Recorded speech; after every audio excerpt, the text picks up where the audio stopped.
Hello and welcome to Between Two COOs, where phenomenal chief operating officers from all sorts of companies come to share their insights, advice, and crazy stories. I'm your host, Michael Koenig, and today is a special episode. It's the return of Doug Hanna in part 2 of our conversation. As a refresher, Doug is the Chief Operating Officer at Grafana Labs, the company behind the leading open source projects Grafana and Loki, which recently completed a $220 million fundraise at a $3 billion valuation. Prior to joining Grafana, Doug spent 4 years at Zendesk as their VP of Operations, and before that was founder and CEO of Help.com. So, why is Doug back, you ask? It's to talk about go-to-market and the challenges that come with scaling the commercial side of a hyper-growth business like Grafana Labs. It's a unique experience with, I'm sure, a lot of bumps and bruises, but also a lot of learnings along the way. In part 1 of Doug's episode, we talked a lot about Doug's path, how he ended up as COO, what he focuses on, and what advice he'd give to COOs going into a new company. Now, in this episode, we're going to dive deeper and learn about the journey he and his team have gone through to get to where they are today. So, welcome back, Doug. Thanks for being here. I'm excited to have you on. Thanks for having me. So, let's talk about when you joined Grafana. You joined early on, which was about 2.5 years ago. How big was Grafana at the time in terms of the team, in terms of the customer base, revenue, whatever sort of metrics you can share to help paint the picture of what you walked into? Sure. Grafana, when I joined, which was about September 2019, which feels like a very long time ago, but it was just a little over 2 years ago, was pre-Series A, just barely. When I was talking to them, they were close to term sheets, basically, and there was a lot of investor interest already. They had about 70 people globally. My teams, or what was going to be my teams, were about 20 people. And the company ended the year before, if I'm remembering right, I think they ended 2018 around 5 million in revenue and grew by the end of 2019 to call it 15 million in revenue. So pretty nice growth from there. And the company had kind of a relatively slow rise between 2017 and 2018, barely a million in ARR to about 5 to about 15. So it started really kind of taking off around the time. Before I started talking to the company, before I joined, I definitely can't claim credit for it, and all of it at least. And then over the last couple of years, we've grown our revenue substantially. Today, we're about 600 people globally. We haven't disclosed our most recent revenue number, but it's grown quite a lot. And we've raised a B round and a C round. The C round being what you referenced. We did that over the summer. That was about 220 million. Yeah, so in total now, isn't it about 294 million, unless Crunchbase is lying, in total funding? It's more than that. It's 337. It's more than that. Yeah. All right, someone's got to let Crunchbase know. We did a kind of 2 B rounds, but they were both insider rounds, and we only announced the second one.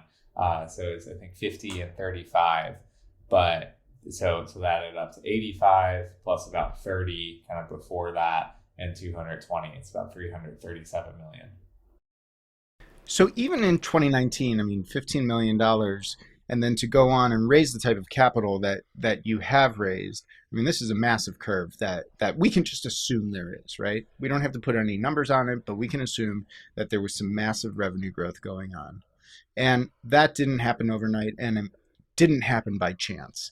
Can you maybe talk a little bit about some of the successes? What did you guys do right to hit that point? Sure. I think you mentioned this in the intro, but it has not always been smooth sailing, and it has not always been as clear momentum as we have today. I remember a couple of points earlier in my tenure at Grafana, sitting down with our CEO and really debating, should we hire 1 or 2 additional salespeople, and is that the right number? And are we getting too far ahead of ourselves, and what grave consequences could happen if we over-rotated there? Whereas today, I think we have openings for about 40 sales reps currently. That if we could hire them all tomorrow, we would gladly do that. So it's crazy that has changed so much in really just a couple of years. But I think some of the things that have helped us get there One, the open source community that we're a part of and that we started with Grafana and we're a part of kind of more broadly with some other tools like Prometheus has grown a lot and really serves as our top of funnel. Almost everybody we talk to already uses Grafana today. Most of them use other tools in our ecosystem as well. So we've been able to not only see that grow, but kind of tap into that more and more kind of every month and every quarter. So that's been really helpful. A lot of the macro trends around cloud, around kind of increase of observability software and importance of it, containerization, microservices, any of the kind of Gartner buzzwords that you might want. Grafana benefits from a lot of those. So that's been really helpful for us as well in our growth. And I think we've learned and really narrowed in on, and it's a continual process, but we've made a lot of progress over the last 2 years on kind of what works for us in terms of how we go to market, what our sales process looks like, what marketing activities work, how we support customers post-sale. We've had kind of hard-fought learnings in each of those areas and across the entire really like customer journey, ranging from I think of our go-to-market motion as adopt, land, and expand. And we've learned a lot across all of those over the last couple of years as well. So let's take a step back and maybe just give our listeners some definition. There are two main things here that I think we need to make sure people understand and get up to speed. And that is one, around open source and how Grafana fits in, but also how Grafana Labs has built a business around it. And then two, if you could kind of give our listeners a brief description of what the heck observability software is. Sure. Starting with the latter, observability software, or really observability, I would describe it to my very non-technical mom as we help companies or people understand how well their technical systems, whether that's an application or a website, is performing, whether it's fast or slow, online or offline, working or not. And there's a bunch of custom kind of variables you can define, but we really help answer questions about the performance of different systems. And those systems for us and our use cases range from really kind of consumer hobbyist things, like people will monitor beehives or their home labs or their solar panels or a bunch of things. Like we talk about a lot of these on our blog, to very boring but very important corporate infrastructure at Fortune 500 companies around, are their applications performing, are ATMs online, is Wi-Fi and theme parks working, lots of very, very varied use cases, some of which are super interesting, all of which are pretty important. So that's what people are using our software for. Grafana itself was started about 7 years ago. That sounds about right. 7 years ago or so. And it is really focused on visualization of time series data. Time series data is anything where time is one of the axes. And that is what has grown a ton. There are about 800,000 active instances of Grafana today, a couple million end users. And it's really like, you can think of it as a lot of dashboarding, charting, alerting around how some of these things are working. It's super customizable. And since the beginning, it's been delivered as free, as in $0, but also kind of software freedoms. Free and open source, meaning source available, people can edit it, they can make modifications to it, software that people can download and run. And as of a couple of years ago, they can also run it in our cloud for free. We have a freemium offering as well where we host and manage it. And you and I both come from kind of the WordPress ecosystem. And Grafana is a little different from WordPress in that we, as in Grafana Labs, own and control the Grafana project. It is not run by a foundation or something like that. In some open source companies, that's the case. In others, it's not. And we monetize a premium version of Grafana called Grafana Enterprise, which has additional security and compliance features, additional data sources, things like that. As well as a managed service. Whereas in the WordPress ecosystem, it's more, most people are monetizing the managed service. There's not really like a premium version of WordPress that people are selling. So that's how we make money at Grafana. And we have a couple other open source projects that have similar kind of model where there's a premium version of the software itself available. And we also can run it as a managed service, which for some of our product areas is much more of a value add than others. Like running an at scale Prometheus metrics instance is quite tedious and requires a lot of specialized expertise. So a lot of companies are looking to partner with companies like Grafana to do that. Perfect. Okay. So now my mom knows what we're talking about moving forward. Hopefully. In terms of, you talked about the various use cases of Grafana, and it sounded in the examples that you gave very horizontal in nature. Are there certain verticals that you've gone deep in? And can you kind of tell us a little bit about how you honed in on your core ideal customer profiles? Yeah, happily. So you're right, we're very horizontal in nature, and we don't have currently any formal verticals in our go-to-market motions.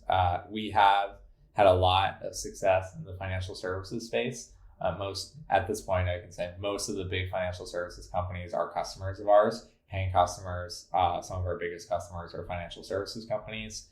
They probably a variety of reasons for that. One is this becomes very self-reinforcing. You get kind of one proof point, and then you get other proof points. Like JP Morgan gave us an award that we were one of their top vendors. We've been able to talk about that publicly. They're kind of a trendsetter amongst a lot of financial services companies from a technical perspective. So that's been certainly helpful to us, and they've been a great partner. But there are a bunch of other ones that we've worked with, and they all have their own use cases. And as you have more kind of expertise and kind of proof points, that really helps get you into a vertical. So if you're thinking about getting into a vertical, whatever it is, getting one big proof point is so helpful. And you can hopefully leverage that extensively, because we definitely have. Then other verticals, like software, IT, like tech companies are another great customer base for us.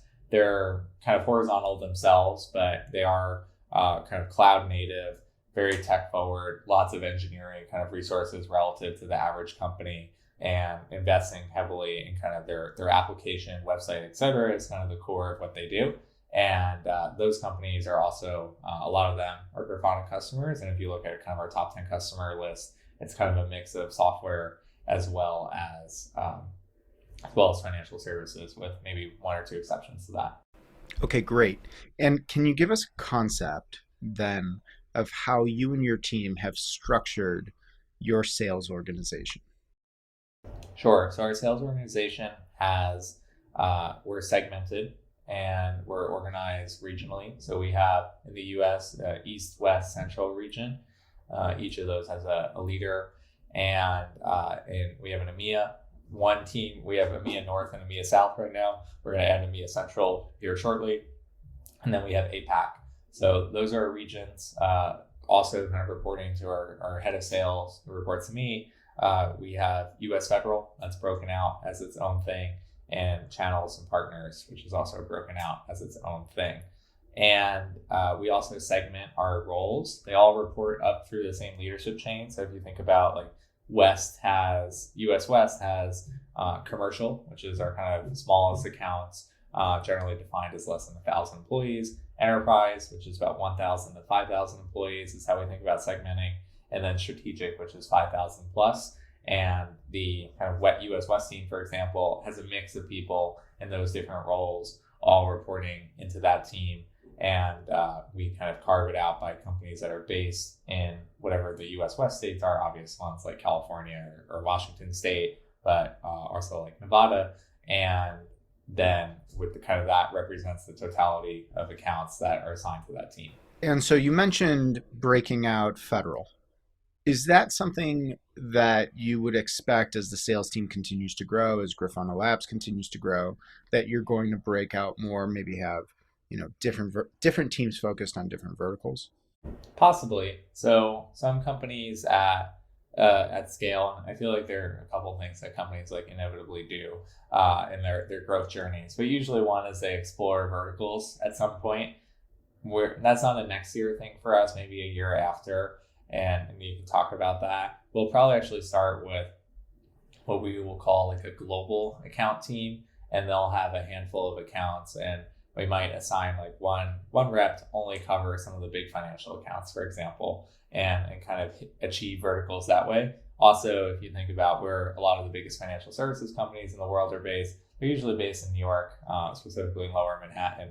So our team that covers that geography tends to have a lot of financial services accounts, and that's most of their book of business. So we have them informally, but what we're not really seeing is that the nature of the product engagement or supporting the customer for financial services companies is not that different than our other customers. They're big companies, so they have complex buying processes and multi-stakeholder engagement that's needed and things like that. But kind of how they're using our product is not fundamentally all that different from how other customers use it. So we're able to support them kind of from a central account team. Whereas with the US federal business, very specialized in how they buy, very specialized in how they kind of relate to that, like how they're procuring software, how they evaluate it, how you get budget, who you work with. So that's very, very specialized for us. And then in a lot of cases, your support needs are specialized as well, where you can only have, for example, US citizens supporting certain federal government entities or projects. So we think as that business grows for us, which we're pretty optimistic it can, and be more significant to our overall revenue, that we'll need to effectively think differently about how we support that team, and which is why we broke it out. You mentioned before that some of the learnings were around what the key was to making a smooth customer experience.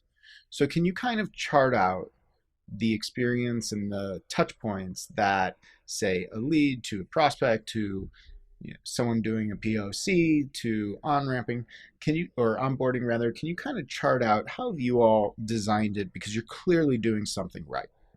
A live customer journey mapping on a podcast. Okay, this is really going to be the disappointing sequel, but All right. Well, then let's keep it broad then. Yeah. So I mentioned at the beginning, adopt, land, expand. That's really like our high level process. So adopt really means that the majority of people we talk to are starting as open source users, and they're starting their journey with Grafana Labs and Grafana open source as an open source user. And they're either downloading Grafana from our website or GitHub or wherever and going to run it elsewhere, or they're starting with our free product in our cloud. And then some customers, the vast majority of users, will stay there forever. Like they won't become paying customers of ours. Our open source software is really good. You don't necessarily have to pay for it. And then, but some small percentage of them will become paying customers, and whether we'll reach out to them or they'll participate in our content that we do a lot of different content, webinars, events, things like that. Or maybe they'll submit an inbound request being like, hey, we're scaling, we would like help, or we want more support, or these certain features. That will happen. That generates, kind of kicks off a lot of our sales processes. Our sales prop team, which partners with our solutions engineering team, plus a bunch of other internal groups around legal and finance and field desk, et cetera, to help kind of get attractive offers in front of customers and help them go through the buying process, both on their side and on our side. And then they'll become customers. Our account executives stay involved with customers post-sale. We generally aren't transitioning. We don't do a hunter-farmer model. We have a combined hunter-farmer role. And then our customer success team comes in. A lot of our customers opt to buy some professional services, so they'll be part of this. And we support them on an ongoing basis. We have a 24/7 support team that's available to help them if they have sort of like break fix issues, or if they need help with any pieces in the meantime. Try to do regular business reviews of, hey, Mr. and Ms. Customer, you've been a customer for 6 months. How is this tracking against what your expectations were, what we decided in the sales process, et cetera? Actually, just had one of our bigger customers on Tuesday, about 6 months post-purchase, and it was a good discussion. And then hopefully they expand, they buy more services, they add volume, and renew. If they're expanding, they're probably renewing. And that kind of creates the flywheel of, we're effectively a SaaS business with our very top of the funnel looks a little different because of open source. That makes a lot of sense. Now, as you think about the growth, and the reason why I asked you to kind of describe that a bit is that it's so much more than just having a SDR go out there, nurture an inbound lead, pass it off to an AE, and then, oh, you're up and running, and maybe you ping us every now and then for a support question. There's so much more that goes into it. So hearing how you all have done this at scale very efficiently is quite interesting. Now, are there any sort of stages that come to mind, specific, let's not call them milestones just yet, but specific growth stages where you've had a growth spurt, really had to kind of change how you operate and then go beyond? And maybe can you tell us a little bit about the difference between those? What were the problems and how did you solve them?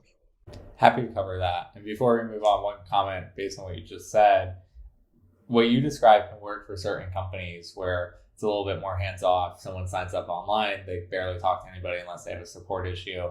That is not our model, because our average customer that our sales team is involved with is spending a lot of money, and it's a kind of high-end enterprise sale. We do have a self-service business that's a decent and growing part of our revenue and is super strategic for us, where customers just sign up online, they put in a credit card number, and we really don't talk to them except unless they have questions, or sometimes we'll reach out and say, hey, can we help? And most of the time they're like, we're good. And that's okay. And that's great. So if your business can support that, even better. Like, that's a really efficient way to grow your revenue. A lot of great companies have grown that way. And then more typically, they add kind of the higher end enterprise stuff on after that. That's what Zendesk did. They really started with, I don't think Zendesk hired its first salesperson until they were about $10 or $15 million in ARR, maybe even a little later than that. It was just the support team before that. And Shopify, like Automatic, did that to some extent.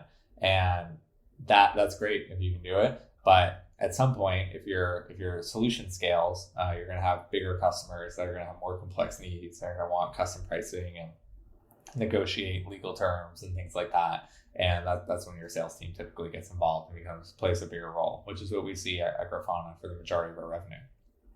To answer your other question around different stages, there's definitely several. Obviously, you have a kind of a pre and post product market fit. And there's no like letter you get in the mail that tells you when you've crossed from one stage to the other, and it requires some conviction and confidence and bullishness that might not be immediately obvious at the time. Grafana probably transitioned between those two stages before I joined, or maybe right around the time that I joined. And then I think our next stage is, how do you scale it? So clearly, we're demonstrating, and if you're getting to $10 or $15 million in revenue, I think you're demonstrating that people want your solution, at least somewhat. And then it seems like, hopefully, that the path to 50 or even 100 becomes relatively inevitable, relatively here, if you can execute well and remain nimble and responsive and all those other things. So I think you go from pre-product market fit to post, and then it's really about scaling. And we've hit a couple different scaling inflection points, I think, in the last 2 years or so. One is, and the biggest one around scaling for us has been like repeatability and predictability. That was our main goals this year that I talked to kind of my broader team about. And I think we've hit that now, where we kind of know what we need to do in terms of how many customers or prospects we need to talk to, what sort of pipeline that translates to, what that sales process looks like, how long that all takes, and like at what frequency we need to do it to hit certain targets. And it took us all year to figure that out at a point, and it's still we're almost exactly halfway through our quarter, and it's still there's plenty of balls up in the air, and there will be probably until the last day, and that is also part of the reality of enterprise sales. So I think you think about pre-product market fit, really just trying to figure out what works, really product focused. Post-product market fit, but pre kind of repeatability and predictability is about kind of refining these go-to-market motions, knowing that kind of the fundamental thing you're selling is working, but like how do you sell at the scale that you need to, price it the way you need to, and then you have your kind of post-scale, post-repeatability, predictability inflection point, which is probably where we are. And now it's about how do you double or triple or quadruple the scale of that. and without everything breaking and falling apart. So that's what we're thinking of. We have a lot of conviction that we're onto something really exciting, and how do we continue to add fuel to the fire and keep it controlled? That's very interesting. The post-scale repeatability. How do you double and triple? That's a great question. Do you guys know the answer yet?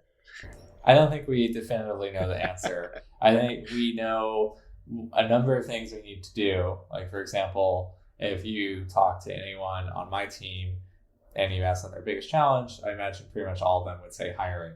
And we know, and the market is crazy right now. Most companies are experiencing a version of this, and we're fortunate to be a really desirable place to work. But we still have plenty of hiring challenges. But we're roughly 600 people now. We'll probably grow 70-80% headcount next year. That means we need to make, call it net 500 really good hiring decisions in the next year. And that's going to range from salespeople to engineers to VPs to C-level executives probably. And making those in the time you need while also continuing to run the business. Like, I'm not a professional recruiter. I have other things that I need to do as well. Is really hard. And like we know we need to do it, but doing that at scale is tough. And it's those sorts of challenges that I think we're dealing with now. It's like, we know we can hire 10 people. We know we can make 10 or 15 people exciting, but or successful and hopefully excited. But like, how do we do that with 100 people is a very different set of challenges. And like, the reality is we're going to try our best, but everything kind of will break, and we will have to learn as we go and refine constantly. I'd imagine that type of growth is quite staggering. There are few companies that experience that have probably done it seamlessly, I would say. I don't think anyone has done it seamlessly, and it's interesting. So we're at the end of the calendar year now. Our fiscal year ends at the end of January, and we've been doing some look backs with our teams of just all the stuff we've accomplished in the last year. And we're super hard on ourselves internally, so we spend 98% of our energy focused on what's broken and what we need to do wrong, or what we need to do better, and why we're so bad, and only spend probably 2 or 3% of our energy on all the amazing stuff we've accomplished in the last year. I don't think that's an uncommon balance across successful teams and companies. They tend to be hard on themselves, which is why they get better. But it is amazing when you step back and you're like, wow, this is all the stuff that we did in the last year and the progress we've made. And then you're like, okay, like now it makes a little bit more sense. But when you're in it, and pick the best company in the world, and they'll have this version, I'm confident. It feels like everything is broken, everything's on fire, nothing is working the way you want it to work, and you really have to step back and kind of look at the forest through the trees and be like, actually, no, things are working pretty well. We're on a really good path, and we have a lot of opportunity, which is what we try to remind ourselves of. So can you tell us a little bit about the operating system of the company? How has it changed? What do you run? Are you guys using OKRs? What's the meeting cadence? How does senior leadership work together, collaborate? What can you tell us about those inner workings? Sure. The company, a lot of those things have not changed as much as you would think they would or should have in the last few years despite our growth. So we implemented, when I joined, I implemented a number of those things. So we implemented OKRs. We implemented kind of our current all hands cadence, our leadership team syncs that we're doing, kind of a lot of our policies. Or we didn't even, if you can believe it, most people in the company didn't even have like formal one-on-ones when I started, and we had just started really implementing those a little bit before I joined. So thinking about what those look like across the company, we do use OKRs. I'm really passionate about not being overly dogmatic on OKRs. It's really about setting out what our priorities are, what we want to get done in the quarter, and executing on that. And then we cascade those from a kind of company-wide level down to individual contributors at all levels of the company. Everybody sets OKRs at Grafana, and they're all public. And then we do retrospectives at the end of the quarter generally. So that's how we approach goal setting. Within go-to-market, I think we've come up with a good cadence and continuing to refine it of, like, if you think about the beginning of the quarter, we spent some time looking back and talking about the previous quarter, what went well, what we should do better.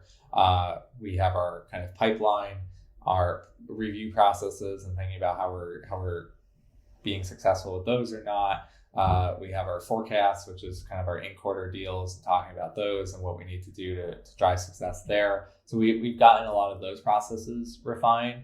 We certainly refined our hiring processes, which is a really critical kind of high throughput thing that we need to do. So most of the roles we hire, especially at volume, have a pretty refined process in terms of who the candidates talk to, how long that should take, what the decision process is like, et cetera. And then how does that go like all the way through to onboarding.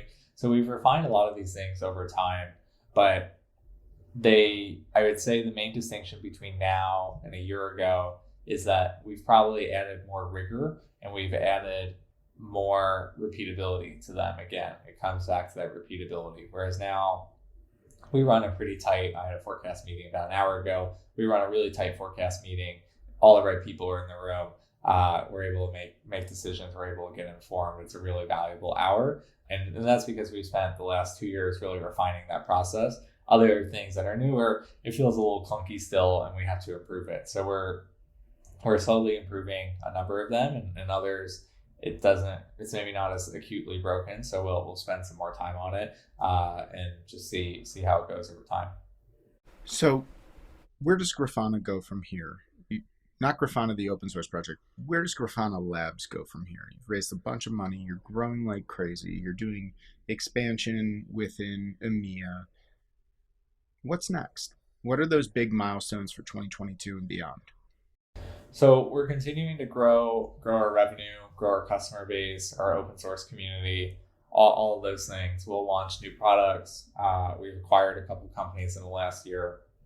We'll probably continue to do some version of that over the next couple of years. Anything can happen in terms of company outcomes. My favorite story is App Dynamics, which is in our space.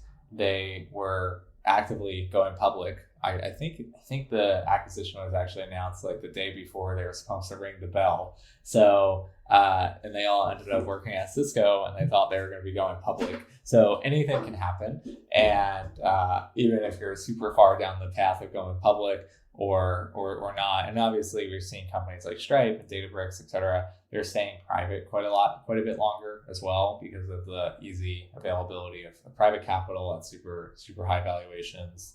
And no particular urgency to go public.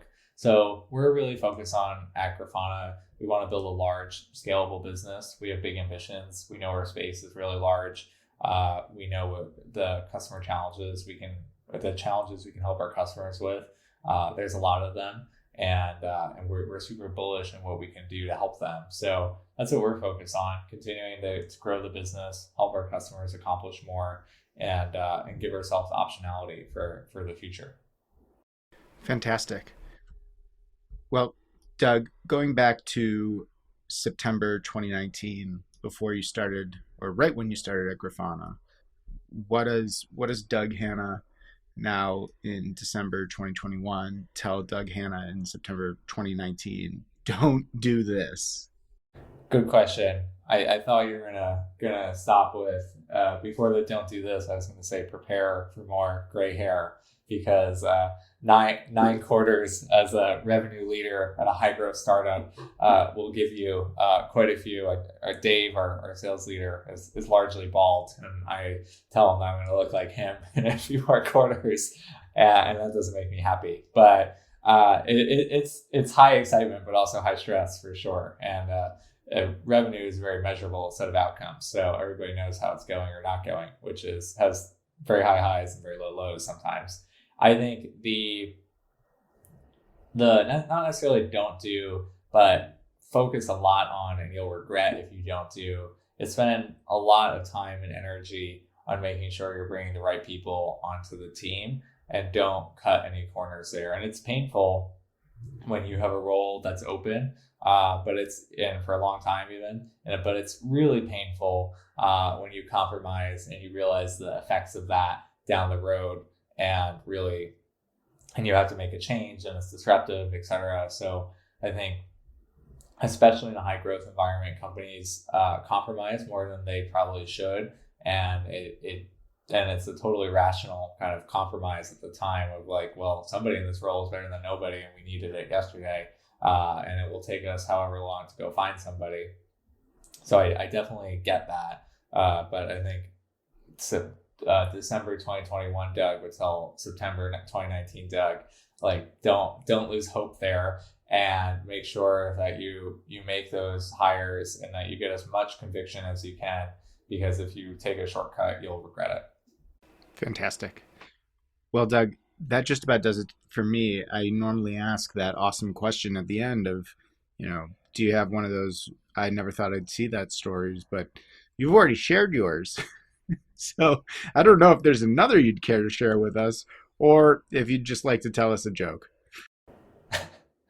I definitely came unprepared for the joke. I think I'm trying to remember. I think last time my story was I didn't think that we would achieve kind of the scale that we've achieved, and that still remains true. I'm a pretty optimistic person. I think you have to be to work in the startup, but this is kind of exceeded my expectations, and now I have a lot of conviction that we're actually in the early days and we have so much more we can go do. So I'll reiterate that and end there instead of a poorly told joke. My preferred joke mechanisms, I like to send GIFs to people. We have our Giphy integration on our Slack, and I sometimes will put them in presentations, which people don't expect coming from me, but that's my preferred humor mechanism. There you go. And humor as a leadership quality, I think, is very underrated, isn't it?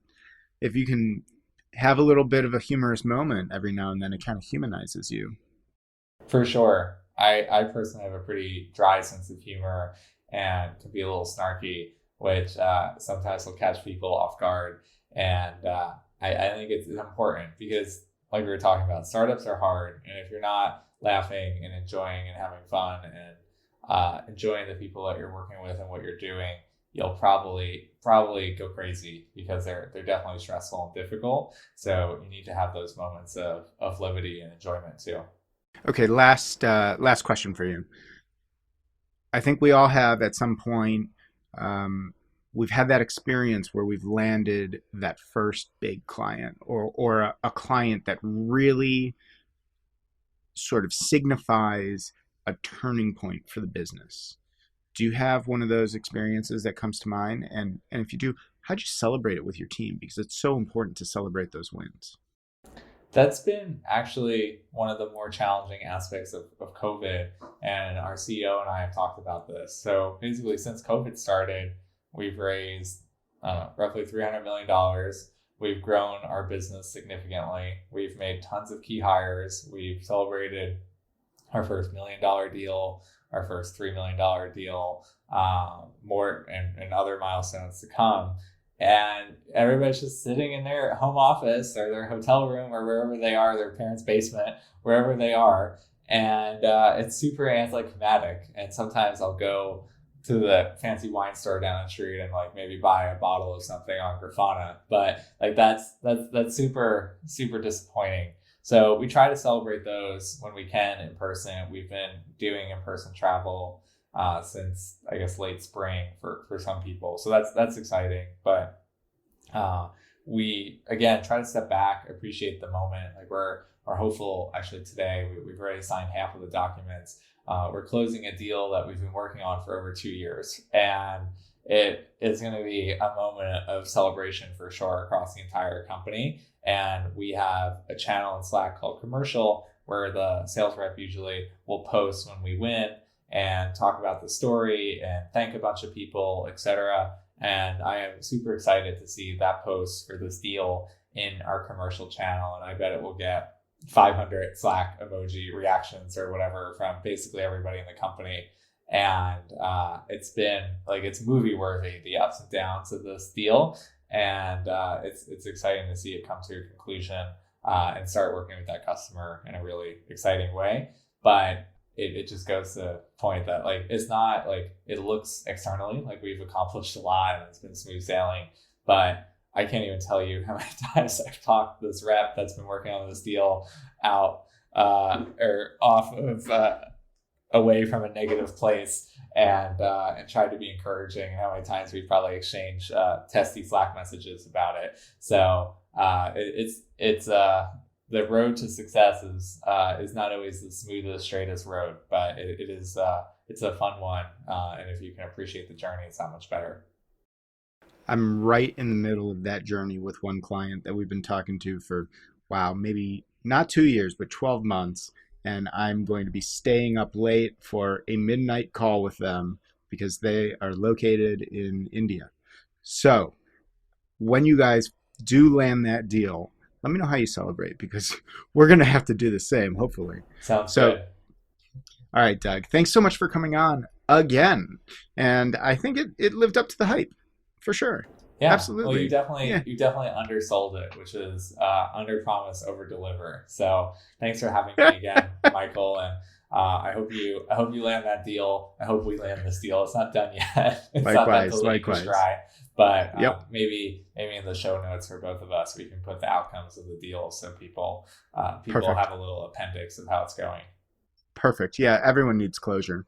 Well, listen, everyone. Thanks for listening to Between Two COOs. I'm your host, Michael Koenig, and a very special thank you to our guest, Doug Hanna, the Chief Operating Officer of Grafana Labs, for joining us again.